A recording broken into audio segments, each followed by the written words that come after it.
All right, so you don't lack confidence. You actually lack something simpler, something that anyone can attain if they watch this video. So just give me a few minutes and I'm gonna show you how to actually attain what you're actually looking for, okay? Enzo, nada tranquilo. Okay, so let me show you how to do it, right? Essentially, most people, when they think of confidence, why do you want to have confidence? So that you can feel comfortable around the person, so that you can express yourself, right? So that you can be yourself, right? And the problem is that when you lack confidence, you're judging yourself, right? You're consistently thinking what the other person is thinking about you. And above all, you silently see them as an enemy.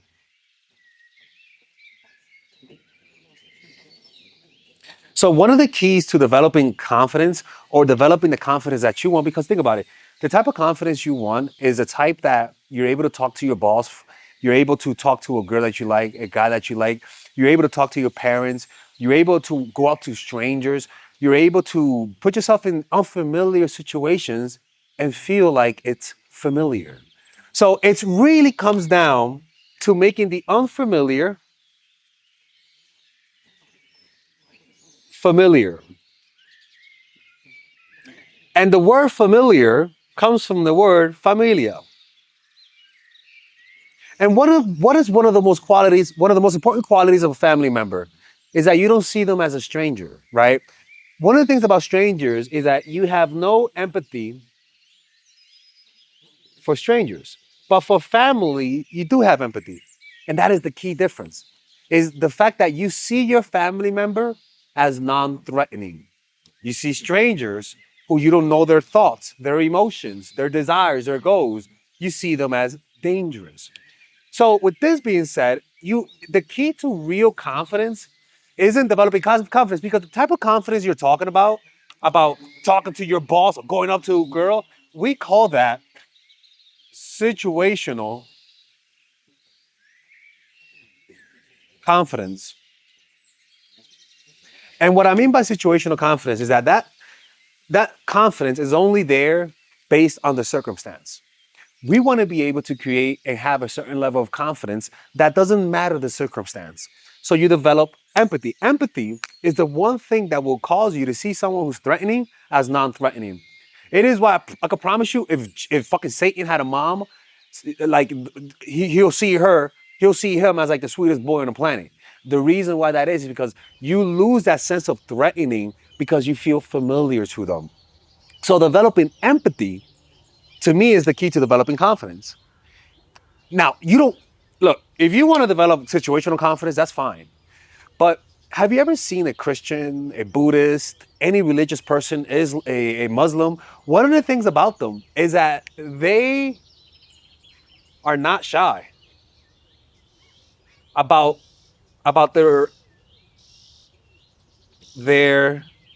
religion. And if you're actually really religious deeply and you love it, you'll notice that rather than feeling anxiety at new people, you actually feel an intense level of compassion, like a desire to help them. Notice how compassion is empathy is a energy that comes towards the person. You want to help. Like there's like it's like an assertive energy. Lack of confidence and shyness is an energy that's like withhold, cocoons you, right? Puts you in a warm spot that's actually a mental prison. So this empathy will cause you to literally to do what? Imagine this, to get out of your motherfucking creepy ass shell. Empathy is what causes you to think about somebody else before yourself. Empathy and compassion is what causes people who there is like an accident to risk their lives for you. Literally, the ultimate form of confidence is developing empathy and developing compassion. If you are nervous, rather than trying to be confident by saying, "Okay, I make this much money. Don't forget, Alexis, you're the shit." Don't do that. Just say, look at them in your mind and just imagine them and say to them, may you be happy, may you find peace, and may you be at peace, may you be healthy. Like wish them well. It literally, like I don't know about you, but it literally lowers your anxiety. And what's crazy is that it makes you wanna hug them, not like hug them, but it makes you wanna help, wanna talk, wanna find out about them. In fact, if you're somebody who's self-absorbed, this we call this meditation meta. This meditation will literally change your anxiety, will make you not think of yourself, will make you want to know more about the person than you trying to tell them about you.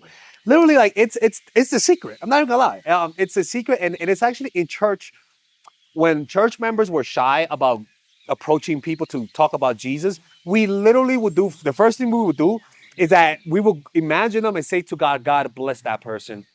God, I wish you would bless them and their families. And one of the things that we notice is that the anxieties would lower. Like literally, you approach the person and say, God bless them. God, I hope they understand your message. You approach them and you actually feel more confident in any situation. And the beauty about it is that the empathy causes you to ask the right questions, and it genuinely makes you interested.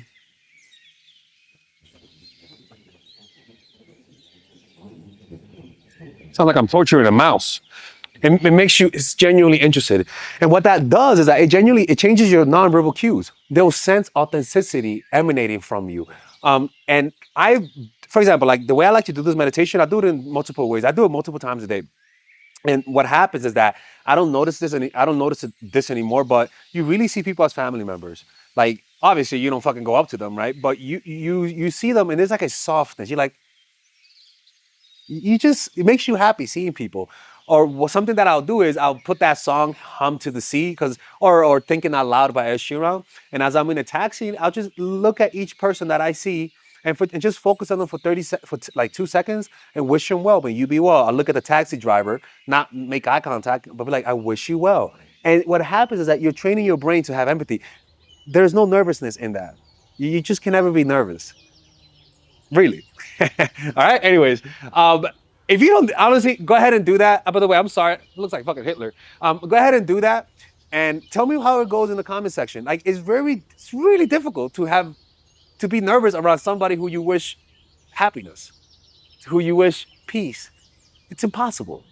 But if you're trying to take something from them, if you're trying to be sneaky, if you're thinking of only yourself or how much money you could get out of this deal, you're gonna get nervous. Nervousness comes when you don't see them as family or when you're trying to be sneaky about some shit. All right? So don't be sneaky, and this is how you actually become confident. Take it.